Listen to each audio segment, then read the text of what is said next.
اللهم صل على محمد وعلى آل محمد كما صليت على إبراهيم وعلى آل إبراهيم إنك حميد مجيد. اللهم بارك على محمد وعلى آل محمد كما باركت على إبراهيم وعلى آل إبراهيم إنك حميد مجيد. أما بعد فإن خير الحديث كتاب الله وخير الهدي هدي محمد صلى الله عليه وسلم وشر الأمور محدثاتها وكل محدثة بدعة وكل بدعة ضلالة وكل ضلالة في النار.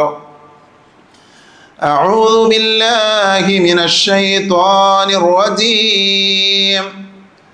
يا أيها الذين آمنوا اتقوا الله حق تقاته ولا تموتن إلا وأنتم مسلمون. أعوذ بالله من الشيطان الرجيم. والذين إذا فعلوا فاحشة أو ظلموا أنفسهم ذكروا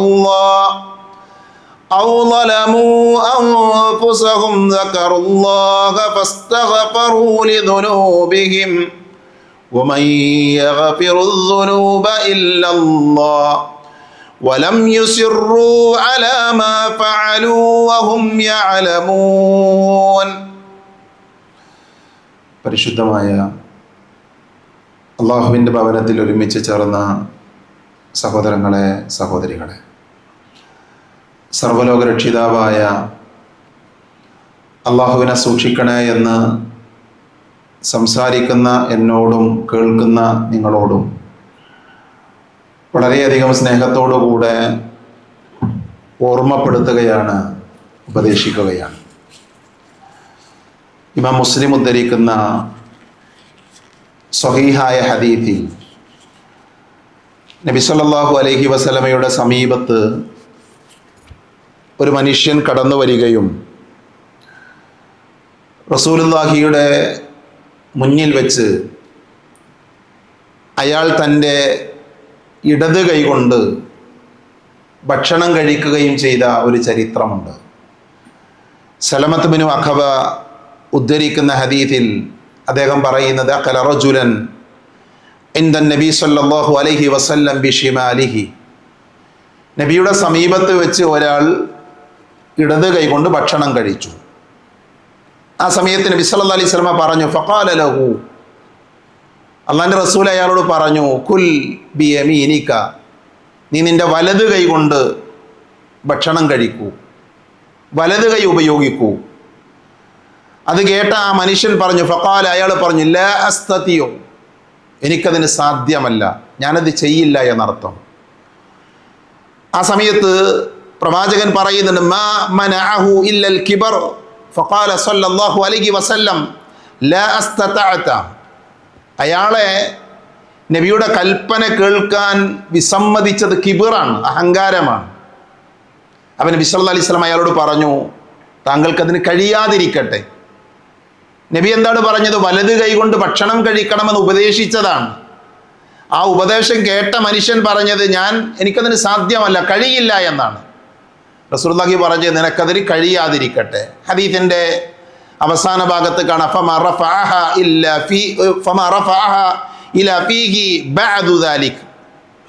ഈ സംഭവത്തിന് ശേഷം അയാൾക്ക് അയാളുടെ വലത് കൈ എന്ത് ചെയ്യാൻ പറ്റിയില്ല, അയാളുടെ വായിലേക്ക് ഉയർത്താൻ പറ്റിയിട്ടില്ല.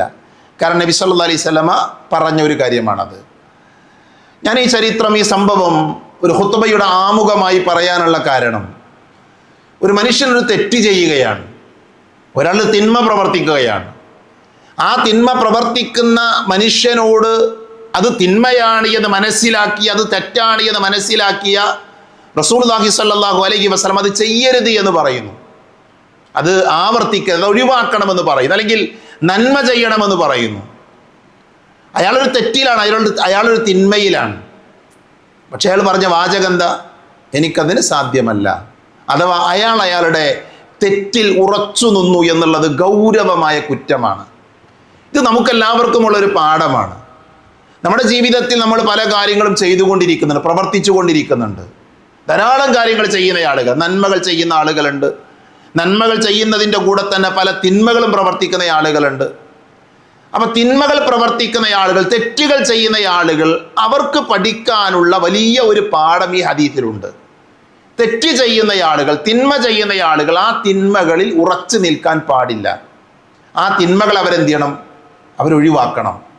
റസൂലുള്ളാഹി ഒരു തിന്മ കണ്ടു, ആ തിന്മ ചെയ്യരുത് എന്ന് ഉപദേശിച്ചു. അയാൾ എന്താ പറയുക? ഞാൻ ആ തിന്മയിൽ തന്നെ ഉറച്ചു നിൽക്കുമെന്നാണ് അയാളുടെ തീരുമാനം. മഹാനായ അബുൽ ഖാസിം അൽ ജുർജാനി റഹിമഹുല്ലാ അദ്ദേഹം പറയുന്ന ഒരു കാര്യമാണ്. അദ്ദേഹം പറഞ്ഞ അൽ ഇസ്റാർ, ഇസ്റാർ എന്ന് പറഞ്ഞാൽ തെറ്റിൽ ഉറച്ചു നിൽക്കുക എന്നുള്ളത്, പാപങ്ങളിൽ ഉറച്ചു നിൽക്കുക. അദ്ദേഹം പറയും അൽ ഇസ്റാറു അൽ ഇഖാമത്തു അല ദംബി വൽ അസമു അല ഫിഅലി മിത്ലിഹി. പാപത്തിൽ തന്നെ നിലകൊള്ളുകയും അത് വീണ്ടും ചെയ്യാൻ ഉറപ്പിക്കുകയും ചെയ്യലാണ് ഇസ്റാർ. പാപത്തിൽ ഉറച്ചു നിൽക്കുന്ന ആളുകൾ എന്ന് പറഞ്ഞാൽ ആരാ? അവരാ തെറ്റിൽ തന്നെ ഉറച്ചു നിൽക്കും. അത് അവസരം കിട്ടിയാലൊക്കെ ആ തെറ്റുകൾ അങ്ങനെ ചെയ്തുകൊണ്ടിരിക്കും. നമ്മൾ ഈ ഖുത്ബയിലൂടെ പറയാൻ ആഗ്രഹിക്കുന്നത്, പറയാൻ ശ്രമിക്കുന്നത്, ഒരു വിശ്വാസിയുടെ ജീവിതത്തിൽ അയാൾ ഒഴിവാക്കേണ്ട കാര്യമാണ് തെറ്റുകളിൽ, പാപങ്ങളിൽ ഉറച്ചു നിൽക്കുക എന്നുള്ളത്. നമ്മളിൽ പല ആളുകളും വിചാരിക്കുന്നത് ഞാൻ ചെയ്യുന്ന ഒരു ചെറിയ കാര്യം, നിസ്സാരമായ കാര്യമല്ലേ, ഒരു ചെറിയ തെറ്റല്ലേ എന്നാണ് നമ്മൾ ചിന്തിക്കുന്നത്. പണ്ഡിതന്മാർ പറഞ്ഞത് ലാ സഗീറത മഅ ഇസ്റാറിൻ വലാ കബീറത മഅ ഇസ്തിഗ്ഫാരിൻ. എന്താ പറഞ്ഞ വാചകത്തിന്റെ അർത്ഥം? പാപത്തിൽ ഉറച്ചു നിൽക്കുകയാണെങ്കിൽ അതിൽ ചെറുത് എന്ന ഒന്നില്ല. ഒരു മനുഷ്യൻ സ്ഥിരമായി ഒരു തെറ്റ് ചെയ്യുക, അത് ചെറുതാണ്, എന്നും അയാൾ ചെയ്യുകയാണ്, അങ്ങനെ അയാൾ ചെയ്യാൻ പാടില്ല എന്നുള്ളതാണ്. പാപത്തിൽ ചെറുത് അല്ലെങ്കിൽ വലുത് എന്ന ഒന്നില്ല. ഒരാളൊരു വലിയ തെറ്റ് ചെയ്തു, എന്നാൽ അയാൾ ആത്മാർത്ഥമായി ഇസ്തിഗ്ഫാർ നടത്തിയാലോ, പാപമോചനം നടത്തിയാലോ അയാൾക്കതിൽ നിന്ന് പാപമോചനമുണ്ട്. എന്നാൽ പാപത്തിൽ ഉറച്ചു നിൽക്കുന്ന മനുഷ്യനെ സംബന്ധിച്ചിടത്തോളം അത് അയാളുടെ പരലോകം നഷ്ടപ്പെടുത്തുന്ന കാര്യമാണ്. അതുകൊണ്ട് നമ്മളെല്ലാവരും പഠിക്കേണ്ട ഒരു പാഠമാണ് പാപങ്ങളിൽ ഉറച്ചു നിൽക്കുക എന്നുള്ളത് നമ്മളെ നരകത്തിലേക്ക് എത്തിക്കുന്ന കാര്യമാണ്. മഹാനായ ഇമാം ഗസ്സാലി റഹ്മത്തുള്ളാഹി അലൈഹി അദ്ദേഹം ഒരു മനോഹരമായ ഒരു ഉപമ പറയുന്നുണ്ട്. അദ്ദേഹം പറയുന്നത്, ഒരു കല്ലിൻ്റെ മുകളിൽ നിരന്തരമായി വീഴുന്ന വെള്ളത്തുള്ളികൾ ആ കല്ലിൽ എന്താണ് പോറലുകൾ ഉണ്ടാക്കും. ഒരു കല്ലിലേക്ക് നിരന്തരം വെള്ളം ഇങ്ങനെ വീഴുമ്പോൾ എന്ത് ചെയ്യും? അതിന് ചെറിയ ചെറിയ കല്ലെത്ര ദൃഢമായതാണ്, ശക്തിയുള്ളതാണ്, എന്നാലും നിരന്തരമായ വീഴ്ചകൾ എന്ത് ചെയ്യും? ആ കല്ലിന് പോറലുണ്ടാക്കും, അതിന് കേടുപാടുകൾ വരുത്തും. ഇതേപോലെ ചെറുതെന്ന് നാം കരുതുന്ന പാപങ്ങൾ നിരന്തരമായി ചെയ്യുമ്പോൾ അത് നമ്മുടെ ഹൃദയത്തെ ഇരുട്ടിലാക്കുമെന്ന് എന്ത് ചെയ്യണം? നമ്മൾ മനസ്സിലാക്കണം. നമ്മൾ നിസാരമാണ്, ചെറുതാണ് എന്ന് വിചാരിച്ച് പാപങ്ങൾ നിരന്തരം ചെയ്യുകയാണ് എങ്കിൽ അതുകൊണ്ട് വലിയ നഷ്ടങ്ങൾ ഒരു വിശ്വാസിയുടെ ജീവിതത്തിൽ സംഭവിക്കാനുണ്ട്. ഇമാം ഔസാഇ റഹ്മത്തുള്ളാഹി അലൈഹി പറഞ്ഞു, അൽ ഇസ്റാറു അൻ യഅമല അർ-റജുലു ദംബ ഫയഹ്തഖിറഹു. ഒരാൾ ഒരു പാപം ചെയ്യുകയും പിന്നീട് അതിനെ നിസാരമായി കാണുകയും ചെയ്യലാണ് ഇസ്റാർ. പാപത്തിൽ ഉറച്ചു നിൽക്കുക എന്നുള്ളത് കുറ്റമാണെന്ന് മനസ്സിലാക്കി. പാപങ്ങളിൽ ഉറച്ചു നിൽക്കുന്ന ആളുകൾ ആരാ? അവര് ഒരു പാപം ചെയ്തു എന്നുള്ളത് നിസാരാണ്, കുഴപ്പമില്ല എന്ന് വിചാരിച്ചു അവരും ഈ തെറ്റിൽ ഉറച്ചു നിൽക്കുന്ന ആൾക്കാരാണ്. അതുകൊണ്ട് ഈ ഗണത്തിലൊന്നും നമ്മൾ എന്ത് ചെയ്യാൻ പാടില്ല, നമ്മൾ ഉണ്ടാകാൻ പാടില്ല. മഹാനായ സഹൽ ഇബ്നു അബ്ദില്ലാ റളിയല്ലാഹു അൻഹു പറഞ്ഞൊരു വാചകം, അൽ ജാഹിലു മയ്യിത്തുൻ. അൽ ജാഹിലു മയ്യിത്തുൻ. ജാഹിൽ എന്ന് പറഞ്ഞാൽ വിവരമില്ലാത്തവൻ, അറിവില്ലാത്തവൻ. അറിവില്ലാത്തവൻ മരിച്ചവനാണ്, മരിച്ച ആളെ പോലെയാണ്. വന്നാസി നായിമുൻ. അശ്രദ്ധൻ ഉറങ്ങുന്നവനെ പോലെയാണ്. അശ്രദ്ധനായ ഒരാള് അയാൾ ശ്രദ്ധ വീണ്ടെടുത്താൽ അയാൾക്ക് എന്ത് ചെയ്യാൻ പറ്റും? അയാൾക്ക് നന്നാകാൻ പറ്റും. എന്നാൽ വൽ ആസി, പാപം ചെയ്യുന്നയാളോ അയാൾ സക്റാൻ, മദ്യപാനിയെ പോലെയാണ്. തെറ്റ് ചെയ്യുന്ന മനുഷ്യൻ. നമ്മുടെ വിഷയം എന്താ? വൽ മുസിറു ഹാലിക്കുൻ. പാപത്തിൽ ഉറച്ചു നിൽക്കുന്നവൻ ആരാ? അവൻ നശിച്ചവനാണ്. അതാണ് ഇതിലെ പോയിന്റ്. പാപത്തിൽ ഉറച്ചു നിൽക്കുന്നയാള് നശിച്ച മനുഷ്യനാണ്. മദ്യപാനം അവസാനിപ്പിക്കാൻ സാധ്യതയുണ്ട്. അതേപോലെ തന്നെ ഉറങ്ങുന്നയാള് അയാൾ എഴുന്നേറ്റ് നന്നാകാൻ സാധ്യതയുണ്ട്. മരിച്ച ആളെ സംബന്ധിച്ചിടത്തോളം അയാൾക്ക് യാതൊരു കാര്യമില്ല. അതേപോലെ തന്നെയാണ് മുസിർ അഥവാ പാപത്തിൽ ഉറച്ചു നിൽക്കുന്നവൻ, അവൻ നശിച്ചവനാണ്. ഞാൻ 3 ഉദാഹരണങ്ങൾ പറയാം, പെട്ടെന്ന് നമുക്ക് മനസ്സിലാക്കാം. ആരാ ഇബ്ലീസ്? ആരാ ഇബ്ലീസിനെ കുറിച്ച്? അല്ലാഹു ശപിച്ചവനാണ്, അല്ലേ? ഇബ്ലീസ് അള്ളാഹുവിന്റെ ശാപത്തിന് വിധേയനായവരാണ്. ഇബ്ലീസ് ഒരിക്കലും സ്വർഗത്ത് പോകില്ല. അല്ലാഹു സുബ്ഹാനഹു വ തആല ആദം നബിയെയും ഇബ്ലീസിനെയും സ്വർഗത്തു നിന്ന് പുറത്താക്കി. ഇബ്ലീസിന് ഒരു കാരണവശാലും സ്വർഗത്തിലേക്ക് മടക്കമില്ല. എന്താണ് കാരണം? ആദം നബി അലൈഹിസ്സലാം അദ്ദേഹത്തിന്റെ വംശപരമ്പരയായ മനുഷ്യർക്ക് ആ സ്വർഗത്തിലേക്ക് മടങ്ങിച്ചെല്ലാൻ ഓപ്ഷൻ ഉണ്ട്, മടങ്ങിച്ചെല്ലാനുള്ള വഴിയുണ്ട്. എന്നാൽ പിശാചിനോ ഒരു വഴിയില്ല. എന്തുകൊണ്ടാണ് പിശാചിന് വഴിയില്ലാതെയായത്? പിശാച് പാപത്തിൽ ഉറച്ചു നിന്നവനാണ്. പിശാച് തെറ്റിൽ ഉറച്ച്, അതാണ് പ്രശ്നം. നോക്കൂ, നിങ്ങൾ സ്വഹീഹായ ഹദീത്തിൽ കാണാം, മഹാനായ അബൂ ഹുറൈറ റളിയല്ലാഹു അൻഹു ഉദ്ധരിക്കുന്ന ഹദീത്തിൽ കാണാം, ഇദാ ഖറഅ ഇബ്നു ആദം സജദതൻ ഫസജദ.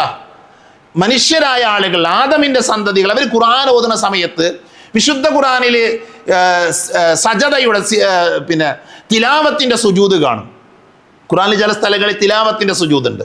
ആ തിലാവത്തിന്റെ സുജൂദ് കാണുമ്പോൾ മനുഷ്യന്മാരൊക്കെ എന്ത് ചെയ്യും? ആദമിന്റെ സന്തതികൾ ഫസജദ, അവര് സുജൂദ് ചെയ്യും ആ ആയത്ത് വായിക്കുമ്പോൾ. പിശാച് പറയാണ്, പിശാച് അത് കാണുമ്പോൾ അവൻ പിന്തിരിഞ്ഞ് കരഞ്ഞുകൊണ്ട് ഓടിപ്പോകുന്നതാണ്. ആളുകൾ, ആദമിന്റെ മക്കൾ സുജൂദ് ചെയ്യുന്നത് കാണുമ്പോൾ പിശാച് കരഞ്ഞുകൊണ്ട് ഓടിപ്പോകും. പിശാചിനെ കരയിക്കാനുള്ള പണി എന്താ? സുജൂദ് ചെയ്യാന്നുള്ളതാണ്. നമ്മുടെ ശത്രുവായ പിശാച് സങ്കടപ്പെടുന്ന, കരയുന്ന രംഗമാണ് ഈ സുജൂദിന്റെ രംഗം. എന്താ കാരണം? എന്താ? യഖൂലു, അവൻ പറയും, യാ വൈലഹു. വഫീ റിവായത്തിൻ ഉഖറ, വേറെ റിവായത്തിലുള്ളത്, യാ വൈലി ഉമിറ ഇബ്നു ആദമ ബിസ്സുജൂദ് ഫസജദ ഫലഹുൽ ജന്ന വഉമിർതു ബിസ്സുജൂദ് ഫഅബൈതു ഫലിയന്നാർ. എന്താ പിശാച് പറയാ? വൈല, എനിക്ക് നാശമേ, അല്ലെങ്കിൽ എനിക്ക് നാശം സംഭവിച്ചിരിക്കുന്നു. എന്താ കാരണം? ഉമിറ ഇബ്നു ആദം ബിസ്സുജൂദ്, ആദമിന്റെ സന്തതികളോട് സുജൂദ് ചെയ്യാൻ അല്ലാഹു കൽപ്പിച്ചു. അങ്ങനെ അവരൊക്കെ എന്ത് ചെയ്തു? അവർ സുജൂദ് ചെയ്യാണ്, അവർ ആ സുജൂദ് ചെയ്തുകൊണ്ടിരിക്കുന്നു. എന്നാൽ എന്നോടോ ഫലഹുൽ ജന്ന, അവർക്ക് അത് കാരണം സ്വർഗ്ഗമുണ്ട്. ഉമിർത്തു, എന്നോട് കൽപ്പിക്കപ്പെട്ടു സുജൂദ് ചെയ്യാൻ വേണ്ടി, ഞാൻ വിസമ്മതിച്ചു. ആദം നബിക്ക് സുജൂദ് ചെയ്യാൻ വേണ്ടി അല്ലാഹു കൽപ്പിച്ചു. ആ സുജൂദിനെ ഞാൻ വിസമ്മതിച്ചു, അതുകൊണ്ട് എനിക്ക് നരകമുണ്ട് എന്നാര് പറയുന്ന? പിശാച് പറയുന്ന. സഹോദരങ്ങളെ, പിശാച് നരകത്തിൽ പോകാനുള്ള കാരണം അയാൾ പാപത്തിൽ ഉറച്ചു നിന്നവനാണെന്നുള്ളതാണ്, തെറ്റിൽ ഉറച്ചു നിന്നവനാണ് എന്നുള്ളതാണ്. അതുകൊണ്ട് തന്നെ നമ്മുടെ ജീവിതത്തിൽ നമ്മൾ എന്ത് ചെയ്യാൻ പാടില്ല? പാപങ്ങളിൽ ഉറച്ചു നിൽക്കാൻ പാടില്ല. ഫിറഔന്റെ ചരിത്രം നോക്കൂ നിങ്ങൾ. ആരാ ഫിറഔൻ? ഭരണാധികാരിയാണ് അല്ലേ? ഫിറഔനിന്റെ പ്രശ്നം എന്തായിരുന്നു? ഫിറഔൻ ധിക്കാരിയായ ഭരണാധികാരിയാണ് എന്ന് നമുക്കറിയാം. ആ ഫിറഔൻ മരണം തൊണ്ടക്കുഴിയിൽ എത്തുന്നത് വരെ തെറ്റിൽ ഉറച്ചു നിന്ന ആളാണ്, തെറ്റിൽ ഉറച്ചു നിന്ന ആളാണ്. എന്തിനാ ഫിറഔന്റെ ചരിത്രം അല്ലാഹു നമുക്ക് പറഞ്ഞു തരുന്നത്? മനുഷ്യർക്കുള്ള പാഠമാണ്. വിശുദ്ധ ഖുർആനിൽ ഓരോ ആളുകളുടെ കഥകൾ, ചരിത്രങ്ങളൊക്കെ അല്ലാഹു കൊണ്ടുവരുന്നത് നമുക്ക് പഠിക്കാൻ വേണ്ടിയാണ്. ഫിറഔനിന്റെ ഗുണം തന്നെ എന്താ? തെറ്റിൽ ഉറച്ചു നിന്നു എന്നുള്ളതാണ്. അതേപോലെ തന്നെ ഖാറൂനിന്റെ ചരിത്രം എന്താണ്? ഖാറൂൻ തെറ്റിൽ ഉറച്ചു നിന്നയാളാണ്. വിശുദ്ധ ഖുർആൻ പരിശോധിച്ച് നോക്കുമ്പോൾ അക്രമികളായ ആളുകളായി പരിചയപ്പെടുത്തപ്പെട്ടവരൊക്കെ അവർ പാപങ്ങളിൽ നിരന്തരം ഉറച്ചു നിന്ന മനുഷ്യന്മാരാണ്. ആ ഗണത്തിലാണോ നമ്മളെന്ന് എന്ത് ചെയ്യണം? നമ്മൾ ആലോചിക്കണം. നമ്മളവിടെ ചിന്തിക്കേണ്ടത്, ഞാൻ ഫിറഔനെ പോലെ അള്ളാനെ ധിക്കരിക്കുന്നില്ലല്ലോ, അല്ലെങ്കിൽ ഖാറൂനിനെ പോലെ അഹങ്കാരം അങ്ങനെയൊന്നും ആലോചിക്കണ്ട. നമ്മുടെ ജീവിതത്തിൽ ചെറിയതാണെങ്കിലും നിരന്തരമായി ചെയ്യുന്ന തെറ്റുകളുണ്ട് എങ്കിൽ അത് നമ്മളെ നരകത്തിലേക്ക് എത്തിക്കുമെന്ന ബോധ്യം നമുക്കുണ്ടാകണം. വിശുദ്ധ ഖുർആനിൽ അല്ലാഹു പറഞ്ഞു, വഇദാ ഖീല ലഹു തഖില്ല അഖദതഹുൽ ഇസ്സതു ബിൽ ഇസ്മി ഫഹസബഹു ജഹന്നം വലബിഅസൽ മിഹാദ്. എന്താ അല്ലാഹു പറയുന്നത്?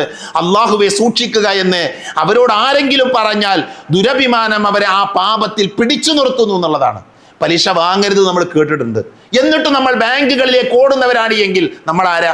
പാപങ്ങളിൽ ഉറച്ചു നിൽക്കുന്നവരാണ്. നമ്മുടെ കണ്ണിനെ നിയന്ത്രിക്കണമെന്ന് അല്ലാഹു കൽപ്പിച്ചിട്ടുണ്ട്. എന്നിട്ടും നമുക്കതിനെ പറ്റുന്നില്ല എങ്കിൽ സഹോദരങ്ങളെ, പാപങ്ങളിൽ ഉറച്ചു നിൽക്കുന്ന ആളുകളായിക്കൊണ്ട് നമ്മൾ മാറുന്നുണ്ട്. അത് ഏത് മേഖലയാകട്ടെ, നമ്മുടെ ജീവിതത്തെ നമുക്കാണ് പരിശോധിക്കാൻ സാധിക്കുക. ഈ ആയത്തുകളും ഹദീത്തുകളും മുന്നിൽ വെച്ചുകൊണ്ട് നമ്മുടെ ജീവിതത്തെ ഒന്ന് സ്കാൻ ചെയ്യാൻ, നമ്മുടെ ജീവിതത്തെ ഒന്ന് പരിശോധിക്കാൻ നമ്മൾ ഓരോരുത്തരും എന്ത് ചെയ്യണം? നമ്മൾ തയ്യാറാകണം. വിശുദ്ധ ഖുർആനിൽ അല്ലാഹു തെറ്റിൽ ഉറച്ചു നിൽക്കുന്ന ആളുകൾക്ക് മോശമായ പര്യവസാനമുണ്ട് എന്ന് ഖുർആനിലൂടെ പഠിപ്പിക്കുന്നുണ്ട്. പാപങ്ങളിൽ തെറ്റ് ചെയ്യുന്ന ആളുകൾക്ക് ഒരു അവസരമുണ്ട്, അവർക്ക് തൗബ ചെയ്യാം. എന്നാൽ പാപങ്ങളിൽ ഉറച്ചു നിൽക്കുന്ന ആളുകളോ, അവർ തൗബ ചെയ്യുന്നില്ല. അതുകൊണ്ട് തന്നെ അവർക്ക് മോശമായ പര്യവസാനമുണ്ട് എന്നാണ് അല്ലാഹു സുബ്ഹാനഹു വ തആല ആദ് സമൂഹത്തിന്റെ ഉദാഹരണം മുന്നിൽ വെച്ചുകൊണ്ട് നമ്മളെ പഠിപ്പിക്കുന്നത്. ഞാൻ ആയത്തോതി വിശദീകരിക്കേണ്ടതില്ല. അതേപോലെ തന്നെ തെറ്റിൽ ഉറച്ചു നിൽക്കുക എന്നുള്ളത് വൻ പാപമാണ് എന്നുള്ളതാണ് ഇസ്ലാമിന്റെ അധ്യാപനം. തെറ്റിൽ ഉറച്ചു നിൽക്കുന്നത് വൻ പാപമാണ്. ഒരാൾ പാപത്തിൽ ഉറച്ചു നിൽക്കുകയാണ് എങ്കിൽ, അത് ചെറിയ പാപമാണെങ്കിൽ അതിന് വൻ പാപത്തിന്റെ വിധിയാണ് എന്നൊക്കെ പണ്ഡിതന്മാർ പഠിപ്പിച്ചത് കാണാൻ പറ്റും. അപ്പൊ വലിയ തെറ്റ് ചെയ്യുന്ന ആൾക്കാരോ, വൻ പാപങ്ങൾ ചെയ്യുന്ന ആൾക്കാരോ, അതുകൊണ്ട് തന്നെ തെറ്റിൽ ഉറച്ചു നിൽക്കുന്നത് വൻ പാപമാണ്. മഹാനായ സഹൽ റളിയല്ലാഹു അൻഹു അദ്ദേഹം ഉദ്ധരിക്കുന്ന സഅദ് ഇബ്നു സഅദ് റളിയല്ലാഹു അൻഹു ഉദ്ധരിക്കുന്ന ഹദീസിൽ കാണാം നബി പറയുകയാണ് ഇയ്യാകും വമുഹഖറാത്തിദ് ദുനൂബ്, നിങ്ങൾ പാപങ്ങളെ നിങ്ങൾ സൂക്ഷിക്കണം. നബി പറയാണ് പാപങ്ങളെ നിങ്ങൾ സൂക്ഷിക്കണം. ഫഇന്നമാ മസലു മുഹഖറാത്തിദ് ദുനൂബി കഖൗമിൻ നസലു ഫീ ബത്നി വാദിൻ ഫജാഅദ ബിഊദിൻ വജാഅദ ബിഊദിൻ. പ്രവാചകൻ സല്ലല്ലാഹു അലൈഹി വസല്ലം പഠിപ്പിക്കാണ് ഒരു സമൂഹം ഒരു താഴ്വരയിൽ ഇറങ്ങി. ഒരു സ്ഥലത്ത് ഒരു യാത്രാ സംഘമാണ്, അവർ താഴ്വരയിൽ ഇറങ്ങി. അതിൽപ്പെട്ട ഓരോ ആളുകളും അവർ വിവിധ ഇടങ്ങളിലൂടെ പോയിട്ട് എന്ത് ചെയ്തു, അവർ ഓരോ ചെറിയ വിറകിന്റെ കഷ്ണങ്ങളുമായി കൊണ്ട് കടന്നു വന്നു. ആ വിറകിന്റെ കഷ്ണങ്ങളെ അവർ കൂട്ടിവെച്ച് എന്നിട്ട് അവർ കത്തിച്ചു തീയുണ്ടാക്കി. നോക്കൂ നിങ്ങൾ, ഇതേപോലെയാണ് മനുഷ്യന്റെ ജീവിതത്തിൽ സംഭവിക്കുന്ന പാപങ്ങൾ. നമ്മൾ ചെയ്യുന്ന ചെറിയ ചെറിയ പാപങ്ങൾ അത് നമ്മളെ നശിപ്പിച്ച് കളയുമെന്ന് പ്രവാചകൻ സല്ലല്ലാഹു അലൈഹി വസല്ലമ നമ്മളെ പഠിപ്പിച്ച നിശ്ചയം. ചെറിയ പാപങ്ങൾ കാരണത്താൽ ഒരാൾ എപ്പോഴാണോ പിടികൂടുന്നത്, ഒരാളെ എപ്പോഴാണോ ചെറുപാപങ്ങൾ നിരന്തരം ചെയ്യുന്നത്, അയാളെ അത് നശിപ്പിച്ച് കളയുമെന്ന് പ്രവാചകൻ സല്ലല്ലാഹു അലൈഹി വസല്ലമ നമ്മളെ പഠിപ്പിച്ച് കാണാൻ സാധിക്കും. അനസ് റളിയല്ലാഹു അൻഹു ഉദ്ധരിക്കുന്ന ഹദീസിലുള്ളത് നിശ്ചയം നിങ്ങൾ ചില പ്രവർത്തനങ്ങൾ ചെയ്യുന്നു, അത് നിങ്ങളുടെ കണ്ണിൽ ഒരു രോമത്തേക്കാൾ വളരെ വളരെ ലോരമാണ്, ചെറുതാണ്. എന്നാൽ നബിയുടെ കാലഘട്ടത്തിൽ സഹാബികളായ ആളുകൾ അവർ തിന്മകളെ കണ്ടത് അവരുടെ സൽക്കർമ്മങ്ങളെ നശിപ്പിച്ച് കളയുന്ന വൻ പാപമായിട്ടാണ്. നമ്മൾ തെറ്റുകൾ നിസാരമായി കാണുന്നു. മുൻഗാമികളൊക്കെ ആയ ആളുകളോ അവർ പേടിച്ചു, ചെറിയ തെറ്റ് ചെയ്യാൻ പോലും അവർ പേടിച്ച് നമുക്ക് കാണാൻ സാധിക്കും. റസൂലുള്ളാഹി സ്വല്ലല്ലാഹു അലൈഹി വസല്ലമ താക്കീത് നൽകിയ വിഷയമാണ്. പ്രവാചകൻ സ്വല്ലല്ലാഹു അലൈഹി വസല്ലമ പറയുന്നുണ്ട് ചില ആളുകൾക്ക് നാശം. അതാരാ? വൈലുലിൽ മുസിർരീന അല്ലദീന യസിറൂന അലാ മാ ഫഅലു. പ്രവാചകന്റെ അധ്യാപനമാണ് ചില ആളുകൾക്ക് നാശം. ആ നാശമുള്ള ആളുകൾ ആരാ? അവര് പാപത്തിൽ ഉറച്ചു നിൽക്കുന്ന ആൾക്കാരാണെന്നാ. വൈലി എന്നാണ് പ്രയോഗിച്ചത്. വൈലി എന്ന പ്രയോഗം നാശത്തെയാണ് സൂചിപ്പിക്കുന്നത്. വൈലുലിൽ മുസിർരീന, പാപങ്ങളിൽ ഉറച്ചു നിൽക്കുന്ന ആളുകൾ, അല്ലദീന യുസിറൂന അലാ മാ ഫഅലു വഹും യഅലമൂൻ. അത് പാപങ്ങളാണ്, തെറ്റാണ് എന്ന് അറിഞ്ഞുകൊണ്ട് തന്നെ തെറ്റിൽ ഉറച്ചു നിൽക്കുന്ന ആളുകൾ, അവർക്കതിൽ നാശമുണ്ട് എന്ന് പ്രവാചകൻ സല്ലല്ലാഹു അലൈഹി വസല്ലമ നമ്മളെ പഠിപ്പിച്ചിരുന്നു. അതുകൊണ്ട് സഹോദരങ്ങളെ, പാപങ്ങളിൽ ഉറച്ചു നിൽക്കാൻ പാടില്ല. ജീവിതത്തിലുള്ള പാപങ്ങളെ ഒഴിവാക്കാൻ, തെറ്റുകളിൽ നിന്ന് മാറി നിൽക്കാൻ വിശ്വാസികളായ നമുക്ക് സാധിക്കേണ്ടതുണ്ട്. അല്ലാഹു സുബ്ഹാനഹു വ തആല അത്തരത്തിലുള്ള സൗഭാഗ്യവാന്മാരുടെ കൂട്ടത്തിൽ നമ്മളെ എല്ലാവരെയും ഉൾപ്പെടുത്തി അനുഗ്രഹിക്കുമാറാകട്ടെ.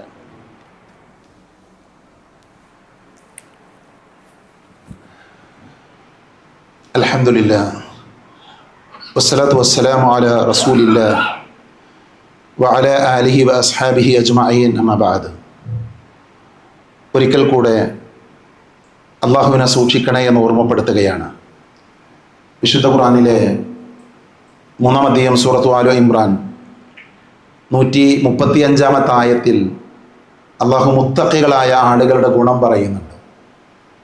വല്ലദീന ഇദാ ഫഅലു ഫായിശതൻ ഔ ളലമു അൻഫുസഹും ദക്കറുല്ലാഹ ഫസ്തഗ്ഫറു ലിദുനൂബിഹിം വമൻ യഗ്ഫിറു ദുനൂബ ഇല്ലല്ലാഹ് വലം യുസിറു അലാ മാ ഫഅലു വഹും യഅലമൂൻ. അല്ലാഹു സുബ്ഹാനഹു വ തആല ഇവിടെ വലിയൊരു സന്തോഷ വാർത്ത അറിയിക്കുകയാണ്. ആർക്കാണ് ഈ സന്തോഷ വാർത്ത? പാപങ്ങൾ ചെയ്യുന്ന ആളുകൾ, ഫവായിഷത്തുകൾ, തെറ്റുകൾ ചെയ്യുന്ന ആളുകൾ, ആ സ്വന്തത്തോടോ അല്ലെങ്കിൽ മറ്റുള്ളവരോടോ അക്രമം പ്രവർത്തിക്കുന്ന ആളുകൾ, ആ അക്രമികളായ ആളുകൾ അത് പാപമാണ്, തെറ്റാണ് എന്ന് മനസ്സിലാക്കിയവരെന്ത് ചെയ്യുക? അള്ളാഹുവിനെ ഓർത്ത് ഇസ്തിഗ്ഫാർ നടത്തി അവരുടെ പാപങ്ങൾ അവർ കഴുകിക്കളയുകയാണ്. അവർക്കറിയാം അള്ളാഹു പാപങ്ങൾ പുറത്തു തരും. എന്നാൽ ആ സന്തോഷ വാർത്തയുടെ കൂടെ തന്നെ അള്ളാഹു സുബ്ഹാനഹു വ തആല പഠിപ്പിക്കുന്നത് ഈ പാപമോചനം നടത്തുന്ന ആളുകൾ, തെറ്റുകൾ ചെയ്തു ആ തെറ്റുകളിൽ നിന്ന് പാപമോചനം നടത്തുന്ന ആളുകൾ അവരൊരിക്കലും പാപങ്ങളിൽ ഉറച്ചു നിൽക്കുന്ന ആളുകളല്ല എന്നുള്ളതാണ്. അപ്പോൾ മുത്തഖികളുടെ ഗുണമാണ് തെറ്റുകളിൽ ഉറച്ചു നിൽക്കാതിരിക്കുക എന്നുള്ളത്, പാപങ്ങളിൽ ഉറച്ചു നിൽക്കാതിരിക്കുക എന്നുള്ളത്. കഅബ് ബിൻ മാലിക് റളിയല്ലാഹുവിന്റെ ചരിത്രം നമുക്കറിയാം. മഹാനായ റസൂലുള്ളാഹി സ്വല്ലല്ലാഹി അലൈഹി വസല്ലമ തബൂക്ക് യുദ്ധത്തിന് വിശ്വാസികളെ ക്ഷണിച്ചു. എല്ലാവരും യുദ്ധത്തിന് പോയി. കുറേ ആളുകൾ പിന്തിരിഞ്ഞു, കുറേ ആളുകൾ യുദ്ധത്തിന് പോയില്ല. ആ ആളുകളോട് കാരണം അന്വേഷിക്കുന്നു, എന്തുകൊണ്ട് നിങ്ങൾ വന്നില്ല? പല ആളുകളും കളവ് പറഞ്ഞ് അവരെന്ത് ചെയ്തു? റസൂലുള്ളാഹിയോട് ഉദ്ർ ബോധിപ്പിച്ചു. കളവാണ് പറഞ്ഞത് പല ആൾക്കാരും. കഅബ് റളിയല്ലാഹു അൻഹു അദ്ദേഹം സത്യസന്ധമായി കാര്യം പറഞ്ഞു. പക്ഷേ അള്ളാഹുവിൻ്റെ റസൂലെ, ഞാൻ ഒരല്പം മടി കാണിച്ചതാണ്, ഞാൻ വരാൻ തയ്യാറായില്ല, ചെറിയൊരു മടി കാണിച്ചതാണ്. അള്ളാഹുവിൻ്റെ റസൂല് അദ്ദേഹത്തോട് മിണ്ടാതെയായി. വിശ്വാസികൾ അദ്ദേഹത്തെ അകറ്റി നിർത്തിയ സാഹചര്യമുണ്ടായി. അദ്ദേഹത്തിന് കളവ് പറയായിരുന്നു. അദ്ദേഹത്തിനും പല ഒഴിവ് കഴിവും പറയാമായിരുന്നു. പക്ഷേ അദ്ദേഹം എന്ത് ചെയ്തു? അദ്ദേഹം ഒരു നല്ല വഴി അദ്ദേഹം തിരഞ്ഞെടുത്തു. അതാണ് വിശ്വാസിയുടെ വഴി. നമ്മുടെ മുമ്പിലൊക്കെ തെറ്റ് ചെയ്യാൻ ഒരുപാട് അവസരങ്ങൾ കടന്നു വരും. അതുകൊണ്ട് അത്തരം സാഹചര്യങ്ങൾ വരുമ്പോൾ നമ്മൾ ആലോചിക്കണം, ഞാൻ ഒരിക്കലും ആ വഴിയിലേക്ക് പോകില്ല എന്ന് വിശ്വാസികളായ നമ്മൾ തീരുമാനിക്കണം. 3 പോയിന്റുകൾ പറയാം. 1, തിന്മകളെ നാം നിസ്സാരമായി കാണരുത്. ഈ ഖുതുബയിൽ നിന്ന് എനിക്കും നിങ്ങൾക്കും ലഭിക്കേണ്ട പാഠം അതാണ്. തിന്മകളെ നാം നിസ്സാരമായി കാണരുത്. 2, വല്ല തെറ്റും സംഭവിച്ചു പോയാൽ അള്ളാഹുവിലേക്ക് വേഗം ഖേദിച്ചു മടങ്ങി ഇസ്തിഗ്ഫാർ നടത്തുക. 3, തെറ്റിൽ ഒരിക്കലും ഉറച്ചു നിൽക്കരുത് എന്നുള്ളതാണ്. നമ്മൾ ചെയ്യുന്ന തിന്മകളിൽ ഉറച്ചു നിൽക്കാൻ പാടില്ല. അത് ചെറുതാണെങ്കിലും വലുതാണെങ്കിലും ശരി. നമ്മൾ ഓരോരുത്തരും ആലോചിക്കുക, അള്ളാഹു നമുക്ക് നൽകിയ ഒരുപാട് അനുഗ്രഹം നിഅമത്തുകളുണ്ട്. കണ്ണ്, കാത്, അതേപോലെ തന്നെ കൈകൾ, കാലുകൾ, സംസാരിക്കാനുള്ള കഴിവ്, സമ്പത്ത്, ഒരുപാട് അനുഗ്രഹങ്ങൾ അള്ളാഹു നൽകിയിട്ടുണ്ട്. ഈ അനുഗ്രഹങ്ങളൊക്കെ റബ്ബാണ് നമുക്ക് നൽകിയത്. റബ്ബ് നൽകിയ ഈ അനുഗ്രഹങ്ങൾ ഉപയോഗിച്ചുകൊണ്ട് നിരന്തരം തെറ്റുകൾ ചെയ്യുന്നവരാണോ നമ്മൾ എന്നൊരു ആത്മപരിശോധന നമ്മളെല്ലാവരും നടത്തണം. സഹോദരങ്ങളെ, തിരുത്തേണ്ടതാണ് എങ്കിൽ നമ്മൾ എന്ത് ചെയ്യണം? നമ്മൾ തിരുത്തണം. പലപ്പോഴും പല ആളുകളുടെയും അടുക്കൽ സംഭവിക്കുന്ന അബദ്ധം എന്ന് പറയുന്നത് ധാർമ്മികമായ വിഷയത്തിൽ, ധാർമ്മികമായ ഒരു ജീവിതം ഒരു മനുഷ്യനെ സംബന്ധിച്ചിടത്തോളം മറ്റുള്ള ആളുകൾ കാണുന്നതിനെ നമ്മൾ വെറുക്കുന്ന, പേടിക്കുന്ന പല തെറ്റുകളും നമ്മൾ സ്വകാര്യമായി ചെയ്യുന്നുണ്ട്. നമ്മൾ സ്വകാര്യമായി ചെയ്തുകൊണ്ടിരിക്കുന്നത് അത് കാഴ്ചയാകാം, കേൾവിയാകാം, അതേപോലെ തന്നെ മോശമായ വഴിവിട്ട പ്രവർത്തനങ്ങളാകാം. ഇതൊക്കെ നമുക്ക് ഓരോരുത്തർക്കുമാണ് അറിയാം. എൻ്റെ ജീവിതം എന്താണ് എന്ന് എനിക്കാണ് അറിയാം. ഈ എൻ്റെ ഖുതുബ കേൾക്കുന്ന ഓരോ ആളുകൾക്കും നമ്മുടെ ലൈഫ് എങ്ങനെയാണ്, നമ്മുടെ ജീവിതം എന്താണ്, നമ്മുടെ ജീവിതത്തിൽ സംഭവിക്കുന്ന തെറ്റുകൾ എന്താണ് എന്ന് വേറെ ആൾ പറഞ്ഞു തരണ്ട. നമുക്കറിയാം, നമുക്ക് സ്വയം അറിയാൻ പറ്റും. അതുകൊണ്ട് തന്നെ ആ ഒരു ആത്മപരിശോധന നടത്തുക. ഞാൻ ഏതൊക്കെ തെറ്റുകളിൽ ഉറച്ചു നിൽക്കുന്നത്, ഏതൊക്കെ തെറ്റുകളാണ് എനിക്ക് ഒഴിവാക്കാൻ പറ്റാത്തത്, എന്താണ് അതിനുള്ള പരിഹാരം, എന്താണ് ആ തെറ്റുകൾ ഒഴിവാക്കിയിട്ടില്ല എങ്കിൽ എൻ്റെ പര്യവസാനം എന്തായിരിക്കുമെന്ന് നമ്മൾ ആലോചിക്കുക. അല്ലാഹു റസൂൽ പറയുന്നുണ്ട്, ഒരാൾ മരിക്കുന്നത് ഏതൊരവസ്ഥയിലാണോ അതേ അവസ്ഥയിലാണ് നാളെ പരലോകത്ത് അയാളെ കൊണ്ടുവരിക. സഹോദരങ്ങളെ, പാപങ്ങളിലാണ് നമ്മൾ ജീവിക്കുന്നത് എങ്കിൽ അതേ അവസ്ഥയിൽ നാളെ ഞാനും നിങ്ങളും പരലോകത്ത് വരും. അള്ളാഹു നമ്മളെ കാത്തുരക്ഷിക്കുമാറാകട്ടെ. അതുകൊണ്ട് തന്നെ ഈ ഖുതുബയിൽ നിന്ന് സംസാരിക്കുന്ന ഞാനും നിങ്ങളും പാഠം ഉൾക്കൊള്ളണം. നമ്മുടെ ജീവിതത്തിൽ സംഭവിക്കുന്ന തെറ്റുകളിൽ നിന്ന് വേഗം ഖേദിച്ചു മടങ്ങാനും ആ തെറ്റുകൾ തുടർത്തുന്നില്ല, അതിൽ ഞാൻ ഉറച്ചു നിൽക്കുന്നവനല്ല എന്ന ഉറച്ച തീരുമാനമെടുക്കാനും നമുക്ക് സാധിക്കണം. അല്ലാഹു സുബ്ഹാനഹു വ തആല അത്തരത്തിലുള്ള നല്ല വിശ്വാസികളുടെ കൂട്ടത്തിൽ നമ്മളെ എല്ലാവരെയും ഉൾപ്പെടുത്തി അനുഗ്രഹിക്കുമാറാകട്ടെ. അറിഞ്ഞുമറിയാതെയും നമ്മുടെ ജീവിതത്തിൽ സംഭവിച്ചു പോയ ചെറുതും വലുതുമായ എല്ലാ തെറ്റുകുറ്റങ്ങളും അള്ളാഹു പുറത്ത് മാപ്പാക്കി തരുമാറാകട്ടെ. രോഗം കൊണ്ട് ബുദ്ധിമുട്ടുന്ന ധാരാളം ആളുകളുണ്ട്, അള്ളാഹു അവർക്ക് ശിഫ നൽകുമാറാകട്ടെ. മരണപ്പെട്ടു പോയ ആളുകൾക്ക് അള്ളാഹു മഗ്ഫിറത്ത് നൽകി അനുഗ്രഹിക്കുമാറാകട്ടെ. മക്കളില്ലാതെ വേദനിക്കുന്ന, പ്രയാസപ്പെടുന്ന ദമ്പതികളുണ്ട്, അള്ളാഹു അവർക്ക് നല്ല സ്വാലിഹുകളായ സന്താനങ്ങളെ നൽകി അനുഗ്രഹിക്കുമാറാകട്ടെ. ജോലിയില്ലാതെ കഷ്ടപ്പെടുന്ന സഹോദരങ്ങളുണ്ട്, അള്ളാഹു അവർക്ക് ജോലിയും അതോടൊപ്പം തന്നെ അവരുടെ സമ്പത്തിലും കുടുംബത്തിലും ബർക്കത്തും നൽകി അനുഗ്രഹിക്കുമാറാകട്ടെ. അല്ലാഹുമ്മ ഗഫിർ ലിൽ മുഅ്മിനീന വൽ മുഅ്മിനാത്ത് വൽ മുസ്ലിമീന വൽ മുസ്ലിമാത്ത് അൽഅഹ്യാഅ മിൻഹും വൽ അംവാത്ത്. അല്ലാഹുമ്മ അജിർനാ മിനൻ നാർ, അല്ലാഹുമ്മ അജിർനാ മിനൻ നാർ, അല്ലാഹുമ്മ അജിർനാ മിനൻ നാർ. റബ്ബനാ ആതിനാ ഫിദ് ദുനിയ ഹസന വഫിൽ ആഖിറതി ഹസനതൻ വഖിനാ അദാബൻ നാർ. ആമീൻ ആമീൻ ബിറഹ്മതിക യാ അർഹമർ റഹീമീൻ. വആഖിറു ദഅവാനാ അനിൽ ഹംദുലില്ലാഹി റബ്ബിൽ ആലമീൻ.